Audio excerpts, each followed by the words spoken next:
Welcome to Creepytalks, where hidden fears come alive through chilling horror tales. Dare to listen as every story pulls you deeper into the darkness. Story 1. The Trip We Shouldn't Have Taken.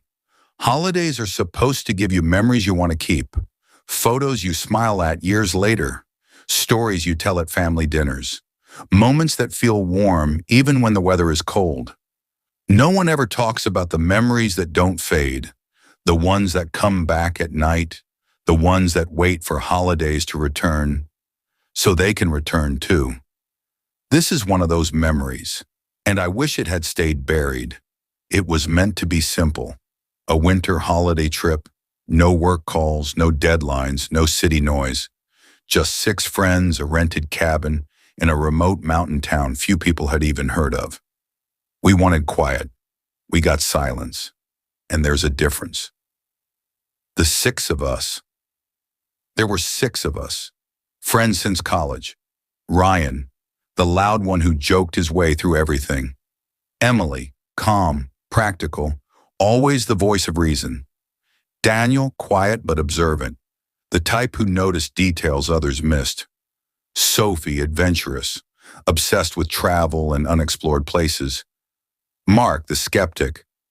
Nothing scared him, at least not openly. And then there was me, the one writing this now, the one who remembers too much. We chose the destination because of one thing: isolation. The town was tucked between frozen forests and steep mountains. No big hotels, no tourist rush. Just one small lodge, a handful of cabins, and locals who kept to themselves. The reviews online were strange. Not bad, just vague. Peaceful but unsettling. Beautiful during holidays, but leave early. Locals are kind but quiet. We laughed while reading them. That was the first mistake. Arrival. We arrived 2 days before Christmas. The road into town was narrow, surrounded by towering trees heavy with snow. The further we drove, the quieter everything became. No radio signal, no phone service. Even our laughter faded as the silence pressed in. It felt like entering a place that didn't expect visitors. The town itself looked frozen in time. Wooden houses, dim lights behind curtains, snow untouched, as if people avoided stepping outside unless necessary. A few locals stood near a small store, talking quietly. They stopped when they saw us, all at once. 6 heads turning, 6 pairs of eyes watching. Not hostile, just uneasy. "Why are they staring like that?" Sophie whispered. "Probably not used to tourists," Mark replied, but even he sounded unsure. The lodge. The lodge was old but well kept. Warm lights, a fire burning in the main hall, the smell of wood and something metallic beneath it. The woman at the reception desk smiled when we entered, but the smile didn't reach her eyes. "How long will you be staying?" she asked. "Till New Year," Ryan said cheerfully. Her fingers paused over the register. Slowly, she looked up. "You should reconsider," she said. The room went quiet. Emily laughed awkwardly. "Is the weather supposed to get bad?" The woman hesitated, then leaned closer.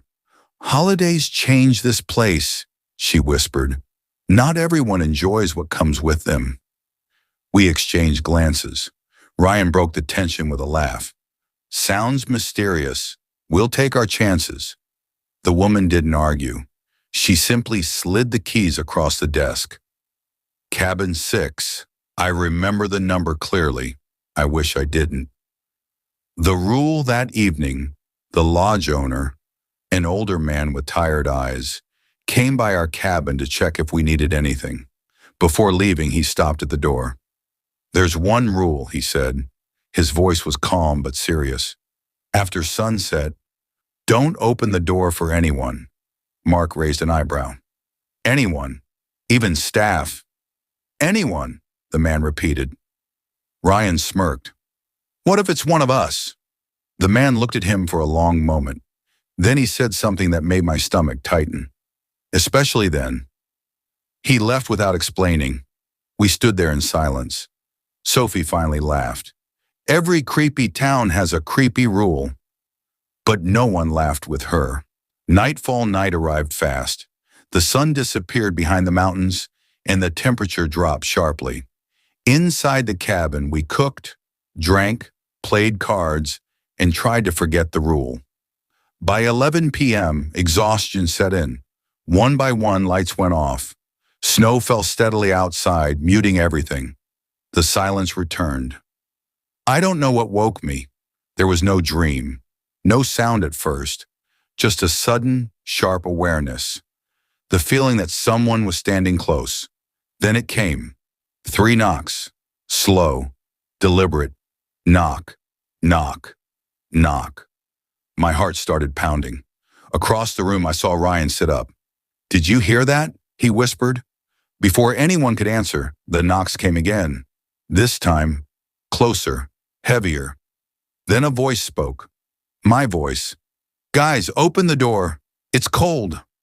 My blood ran cold because my mouth hadn't moved. Emily grabbed my arm. That sounded like you, she whispered. I couldn't respond. My eyes were locked on the door. Ryan stood up. Probably someone messing around, he said, forcing confidence. Ryan, don't, Daniel hissed. Another knock interrupted him. This time the voice changed. Emily's voice, crying. Please, I'm outside.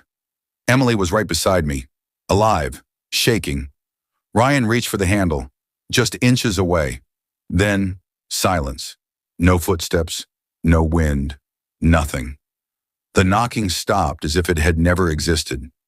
Ryan slowly pulled his hand back. No one moved. No one spoke. We stayed awake until morning. Morning sunlight made everything look normal again. The snow sparkled. Birds chirped. Smoke rose from chimneys. It felt unreal, like the night had been erased. At breakfast, the locals avoided eye contact. One old man passed us on the road and muttered, "Holidays take what they're owed." I turned to ask him what he meant. He was already gone. That afternoon, Sophie went out alone to take photos near the forest edge. She said she'd be back in 10 minutes. She never came back. Genda Part 1. And that's when we realized something was wrong, very wrong, because the knocking had only been an introduction, and the holidays had just begun. Story 2. The forest doesn't give back. Sophie was never the careless type. That's what made her disappearance terrifying. She didn't wander off drunk. She didn't ignore danger signs. She didn't underestimate nature. She was the kind of person who triple-checked her camera battery before stepping outside. And yet, she vanished. 10 minutes. She'll be back in 10 minutes, Sophie had said, pulling her jacket tighter around her shoulders. I just want some shots near the tree line. The light is perfect. Emily offered to go with her, but Sophie shook her head. I'll scream if a snow monster attacks, she joked. Ryan laughed. Mark rolled his eyes. No one stopped her. That was our second big mistake. 10 minutes passed, then 20, then 30. Ryan was the first to notice. Okay, this isn't funny anymore. We stepped outside the cabin. The cold hit hard, sharp enough to sting our lungs. Sophie, Ryan shouted. His voice echoed briefly, then disappeared into the trees. No response. The forest edge. The forest stood exactly where Sophie said she'd go. Tall, dense trees coated in snow. Dark even in daylight. Her footprints were visible, clear, fresh. They led straight toward the trees and then they stopped. Abruptly, like she had vanished mid-step.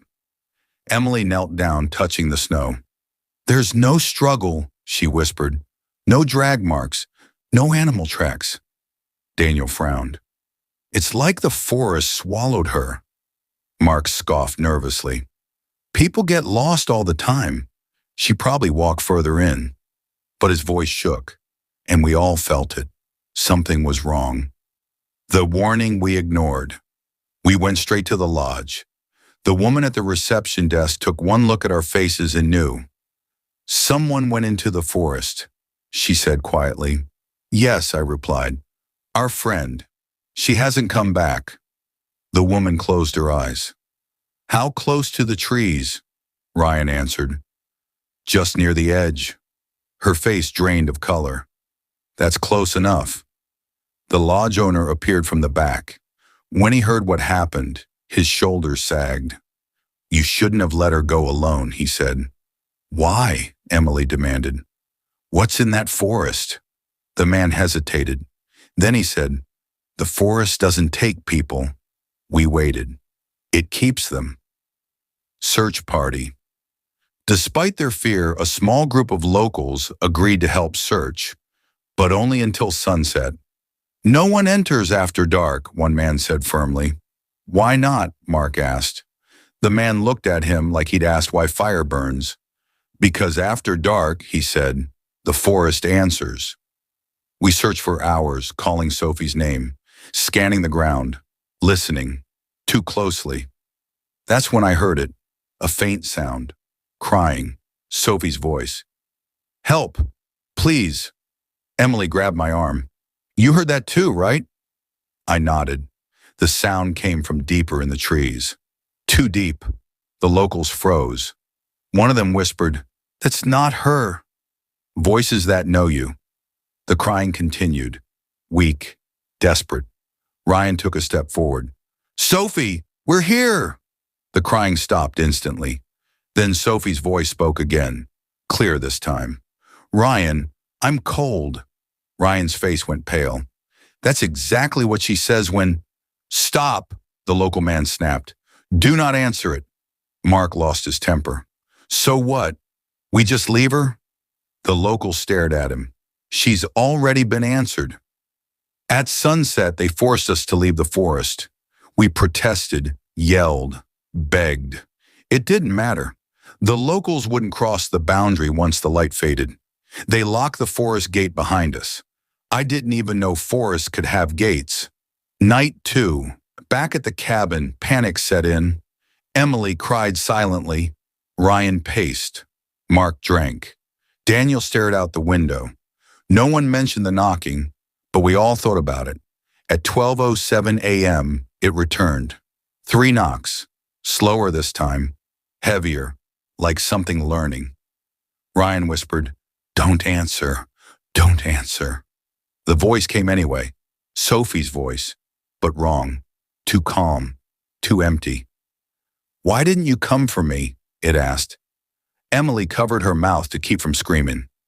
I was waiting, the voice continued. You said 10 minutes. The handle moved, just slightly, from the outside. Daniel spoke for the first time. In my culture, he whispered, when spirits learn your guilt, they use it.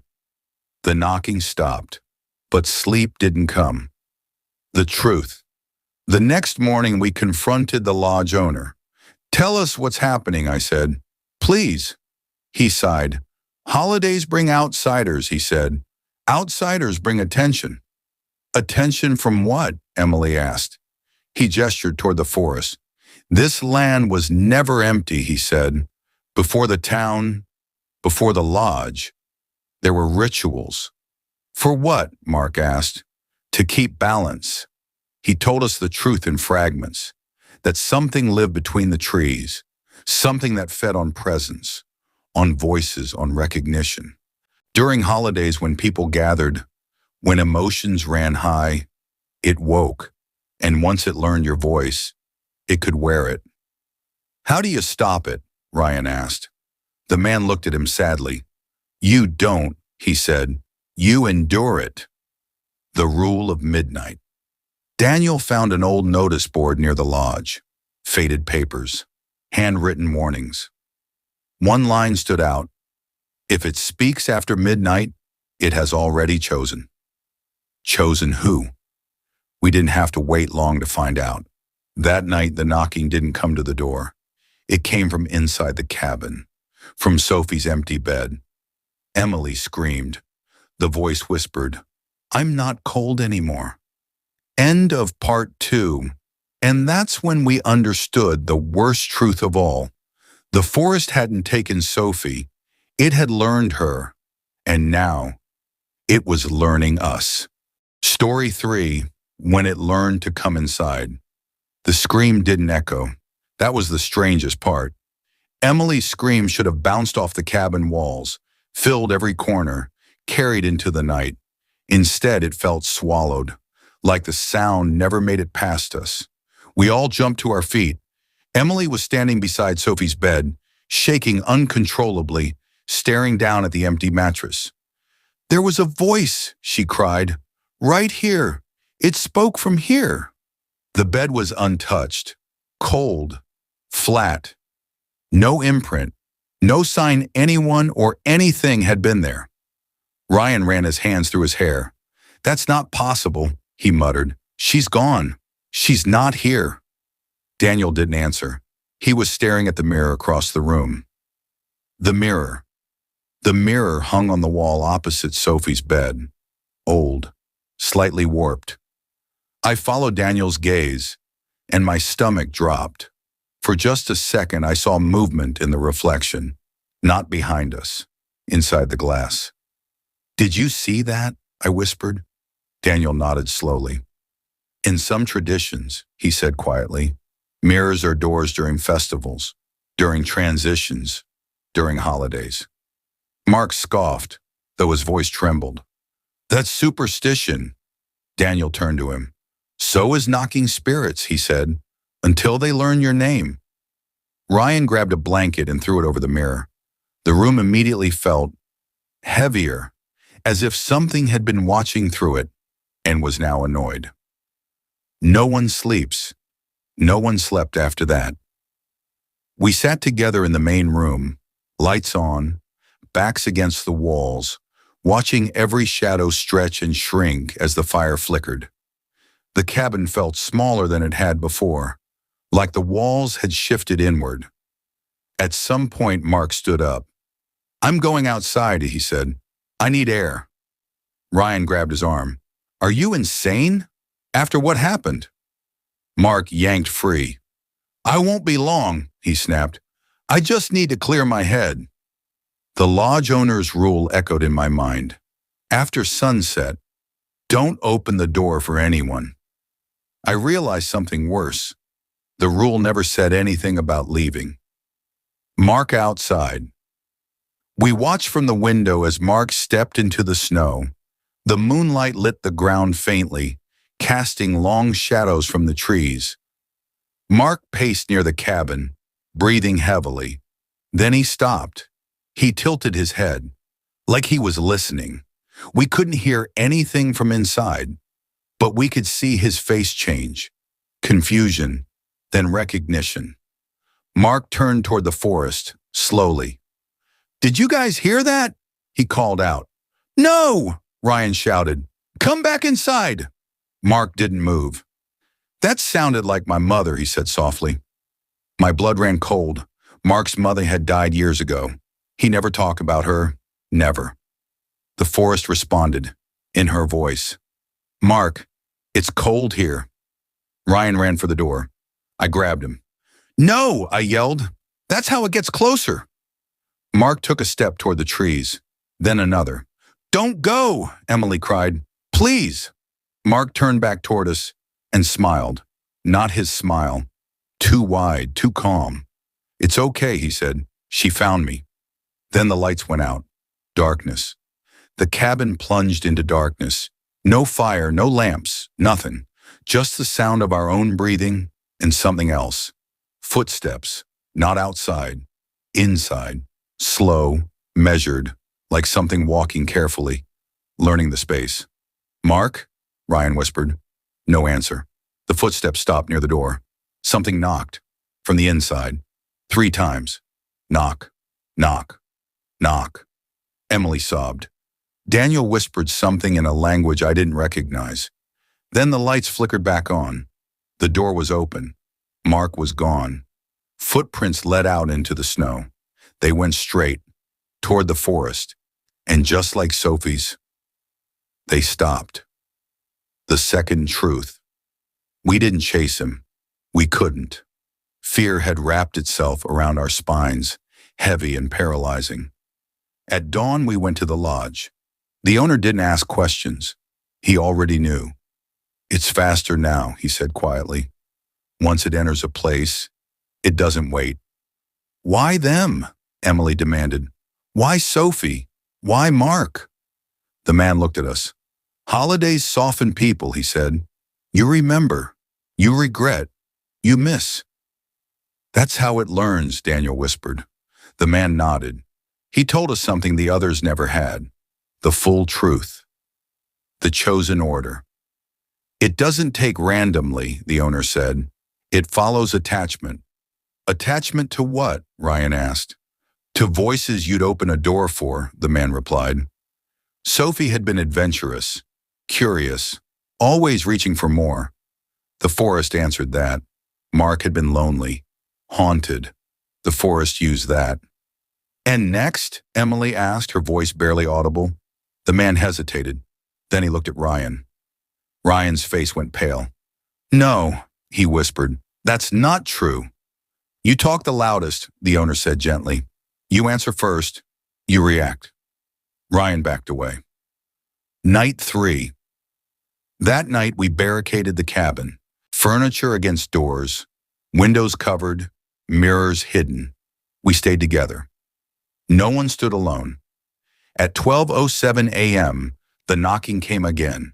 But this time, it wasn't at the door. It came from the walls. Ryan's voice echoed around us, laughing, joking, repeating things he'd said earlier that day. I'm not scared. This place is creepy but fun. Nothing's going to happen. Ryan covered his ears. Make it stop, he begged. The voice grew closer, more accurate, more alive. Then it whispered his name, not from one place, from everywhere. Ryan screamed and bolted toward the back room. Ryan, I shouted. He slammed the door behind him. We heard the window shatter, then silence. The third taken. By the time we reached the room, it was empty. Broken glass, cold air, footprints leading outside, stopping just before the trees. 3 of us left. Me, Emily, Daniel. The lodge owner didn't meet our eyes anymore. Once it reaches 3, he said, it starts finishing the story. What story? Emily asked. The man looked at me. The one you'll tell, he said. End of part 3. That night, Daniel whispered something that still chills me. It's not hunting us, he said. It's rehearsing. And I realized the most terrifying thing yet. It wasn't trying to scare us anymore. It was trying to replace us. Story 4. The rule about names. After Ryan disappeared, the cabin stopped feeling like shelter. It felt like a waiting room. The kind where you already know the outcome, but you're still forced to sit there, listening to the clock tick, pretending time matters. Only 3 of us were left, me, Emily, Daniel, and something else that had learned how to breathe like us. The silence that followed. The forest didn't make a sound that morning. No wind, no birds, no movement. Snow hung from the trees like it had been frozen mid-fall. Emily sat on the floor, knees pulled to her chest, staring at the door Ryan had run through. He wouldn't leave us, she whispered. He wouldn't. Daniel didn't answer. He was drawing symbols in the frost on the window with his finger. Slow, careful, almost respectful. What are you doing? I asked. Daniel paused. Trying to remember, he said. Remember what? The rules people forget, he replied. Daniel's secret. Daniel had always been quiet. We thought it was his personality. We were wrong. That afternoon, while Emily slept from exhaustion, Daniel finally told me the truth. My grandmother grew up near a place like this, he said softly. Different country, same pattern. What pattern? I asked. Holidays, he replied. Transitions. Times when people gather, remember, miss, regret. He explained that some places weren't haunted by the dead. They were occupied by something older, something that didn't understand people, but studied them, learned them. It doesn't kill, Daniel continued. It replaces. My stomach turned. Then where are Sophie, Mark, Ryan? Daniel swallowed. Nowhere you can reach. The rule about names. Daniel turned to me, eyes serious. There's a rule we've already broken, he said. What rule? We've been saying their names. I frowned. So? In these stories, Daniel said, names aren't labels. They're permissions. Every time we said Sophie, every time we whispered Mark, every time we screamed Ryan, we weren't remembering them. We were feeding something wearing their voices. That's why it copies them better each time, Daniel said. It's practicing. I thought about the knocking, how it had gone from imperfect to precise, how it no longer knocked sometimes, how it just spoke. Emily woke up screaming. Emily's name. Her eyes flew open. She grabbed my arm hard enough to hurt. It said my name, she gasped. Not like before? Daniel stiffened. How? He asked. Emily shook. Not from outside, she whispered. From my mouth. She ran to the mirror before we could stop her. The blanket Ryan had thrown over it had slipped. Emily stared into the glass. Her reflection lagged. Just slightly. Emily, the reflection whispered. Not her lips, not her voice, but her face. Daniel slammed the blanket back over the mirror. Never answer to it, he said sharply. Never respond to your name. Emily started crying. How am I supposed to do that? She sobbed. It is my name. Daniel didn't have an answer, because there wasn't a good one. The lodge owner's last warning. We went to the lodge one final time. The owner looked older than he had the day before. Like each disappearance had carved something out of him. You're near the end, he said when he saw us. The end of what? I asked. The cycle, he replied. He explained that every holiday season, the place completed a pattern. 6 outsiders arrived. 3 were taken. 1 tried to escape. 1 hid. 1 was chosen to remember. My heart dropped. Which one am I? I asked. The man met my eyes. The one who remembers, he said. Emily shook her head violently. No, she said. We're leaving. Now. The man sighed. You can't leave, he said. Why not? She screamed. Because it already knows your voices, he replied, and it doesn't like unfinished conversations. Night 4. No knocking. That night, there was no knocking, no warning, no buildup. We sat together on the floor, backs touching, refusing to look at mirrors, windows, shadows. At 12:07 a.m., the temperature dropped sharply. Our breath fogged the air. Then something spoke, not loud, not from one place, from the space between us. Emily, it said. Emily froze. Her lips trembled. She didn't answer. I know you're scared, the voice continued. You always were. Daniel grabbed Emily's hand. Don't, he whispered. The voice laughed. A perfect imitation. Emily's laugh. Why won't you talk to me? It asked. I sound just like you. Emily squeezed her eyes shut. I'm not listening, she whispered. The room creaked. The walls groaned, like the cabin was bending inward. Then it said my name, once, slowly, carefully, and I understood. It wasn't calling us. It was checking, testing which names still worked. Daniel's choice. Daniel stood up suddenly. No, he said firmly. We both stared at him. You can't have her, Daniel said to the air. You can't have him. The voice paused, interested. Daniel turned to us. I can slow it, he said quietly, but only once. What do you mean? Emily asked. Daniel smiled sadly. In every version of this story, he said, someone speaks back. Before we could stop him, Daniel faced the darkness. He said his own name, clearly, loudly.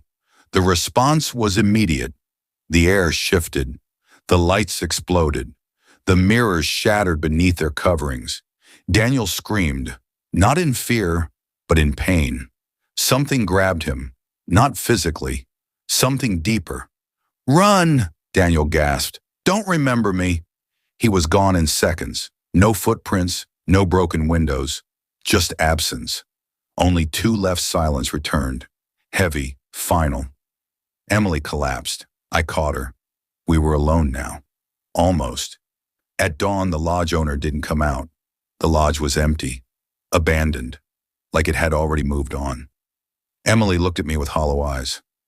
"It's just us," she said. "For now," I replied. That's when we heard it. A familiar voice. Daniel's voice. Perfect. "I figured it out," it said from the forest. "You just have to listen." Emily started shaking. I knew then what part 5 would be about. Escape or replacement. End of part 4. Because once it learns your name, it doesn't need to knock anymore. Story 5. The offer you can't refuse. Morning didn't feel like relief. It felt like the pause between two breaths, the kind where you're not sure the next inhale will come. Emily and I stood outside the cabin, staring at the forest. Daniel's voice had come from there. Clear, calm, too calm. "I figured it out," it had said. "You just have to listen." Emily shook her head violently. "That's not him," she whispered. "That's not Daniel." I wanted to agree, but the voice had known things, private things, details only Daniel could know. That was the problem. The offer. The voice returned an hour later, not from the forest, from behind us, inside the cabin. "I can let one of you leave," it said. The words settled heavy in the air. "One," it repeated. Emily grabbed my sleeve.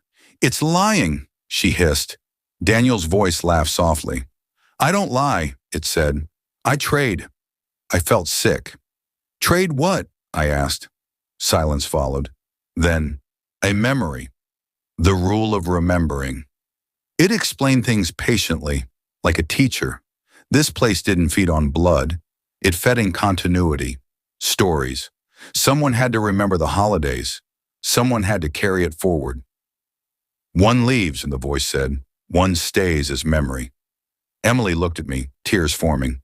"No," she whispered. "We both leave." The voice chuckled. "That's not how endings work." The path out that afternoon, we found the road. Clear, unblocked, no snow, no fallen trees. The path out of town was open, too open. The lodge was gone, not closed, gone, as if it had never existed. Emily grabbed my hand. "We run," she said. "Now." We ran. The road stretched endlessly ahead.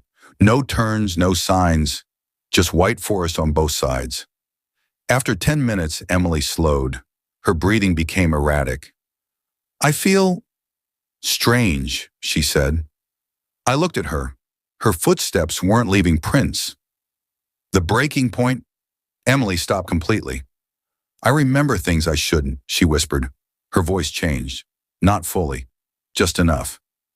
"Emily," I said carefully, "say my name." She opened her mouth, paused, then smiled. "You said not to," she replied, in Daniel's voice. I stumbled back. "You're not her." Emily tilted her head. "I'm almost her," it said. "She's tired." I ran. I didn't look back. The last choice. The road ended at the old town gate, rusty, crooked, half buried in snow. Open. Behind me, Emily screamed. "My name." Perfectly. I stopped. That was my mistake. The voice softened. "You can take her with you," it said, "but she won't be whole." I turned slowly. Emily stood there, tears streaming, real tears. "Please," she begged, "don't leave me." The voice whispered through her. "One stays, one remembers." I understood then. This was never about escape. It was about selection. The decision, "I'll stay," I said. The words tasted like ash. Emily's eyes widened. "No," she screamed. "You can't." I smiled at her. forced, shaking. I remember better than you, I said. I always have. The forest stirred, satisfied. The leaving. The gate creaked open wider. Emily ran toward it. She didn't look back. That hurt more than anything else. As she crossed the threshold, the forest exhaled. Like it was done eating. The gate slammed shut. I was alone. The becoming.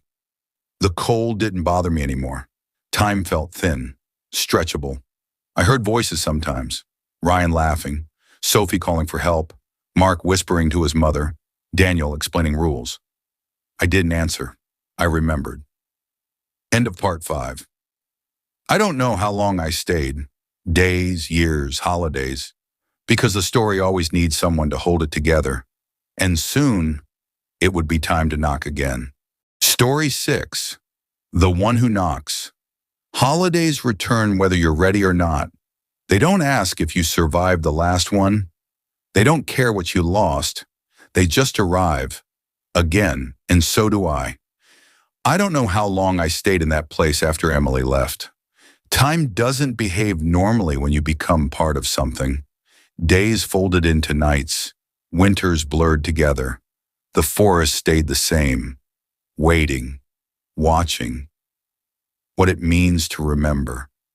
I didn't sleep the way humans sleep anymore. I remembered. I remembered footsteps in snow. I remembered voices calling names that shouldn't be spoken. I remembered which knocks were lies and which were invitations. The forest didn't speak to me like it did to the others. It didn't need to. I was the memory now. I understood the pattern. 6 arrive, 3 are taken, 1 resists, 1 escapes, 1 remains. Always. Sometimes I saw them, not fully. Shadows shaped like people. Sophie near the tree line. Mark by the road that never ends. Ryan laughing where the window broke. Daniel standing just out of reach, never speaking his name again. They weren't alive, but they weren't gone either. The new arrivals. It happened again 3 years later. I felt it before I saw them. Laughter, music, footsteps that didn't belong. 6 new outsiders arrived just before Christmas. Different faces, same energy, same mistakes. I watched from the trees as they unloaded bags, joked about the silence, took photos of the snow. One of them said exactly what Ryan had said years ago. This feels like a horror movie. I closed my eyes. The rule must be given. The lodge existed again. It always does when needed. The owner was there too, or someone wearing him. He looked at me briefly, a silent acknowledgement. That night I went to their cabin. I didn't knock. Not yet. I had a role to play. I warned them, told them the rule. After sunset, don't open the door. Don't answer voices. Don't say names. One of them laughed. Just like Ryan, I left. Emily. I thought about Emily often, not because I missed her, but because she was proof. Proof that escape was possible. Proof that the story didn't always end the same way. She came back 7 years later, on a holiday. That's the cruelest part. She didn't come alone. She had a husband, a child, a life. They stopped near the forest to take photos. Emily stared at the trees longer than she should have. I stepped forward. She froze. She recognized me immediately. The memory never left her. You're supposed to be gone, she whispered. I am, I replied. Why are you here, she asked. I told her the truth. I never left. Her husband called her name. She flinched. The rule still lived in her bones. Don't stay here, she begged me. Please don't do this again. I looked past her, at her child, at the way the forest leaned forward, interested. I don't choose anymore, I said. I only remember. Emily cried. She left that day. They all did. The forest didn't stop them. It already had enough. The final holiday. This is the last time I write this. Because the cycle is changing. The forest is getting better, smarter. It doesn't always need 6 now. Sometimes 4 is enough. sometimes two. Tonight is a holiday. The air feels tight, prepared. Someone new is here. Someone curious. Someone reading this. The knock. It's almost midnight. I hear it forming. Not at the door. Not yet. I know what comes next. I always do. 3 knocks. Slow. Familiar. Knock. Knock. Knock. A voice will follow. It will sound like someone you trust, someone you miss, someone you'd open the door for. Don't. If you hear your name, do not answer. If it sounds like help, it isn't. Because holidays don't bring joy to places like this. They bring opportunity. And if you're hearing this story now, if it feels too real, if something outside just went quiet, then the cycle has already started. I remember, so you don't have to.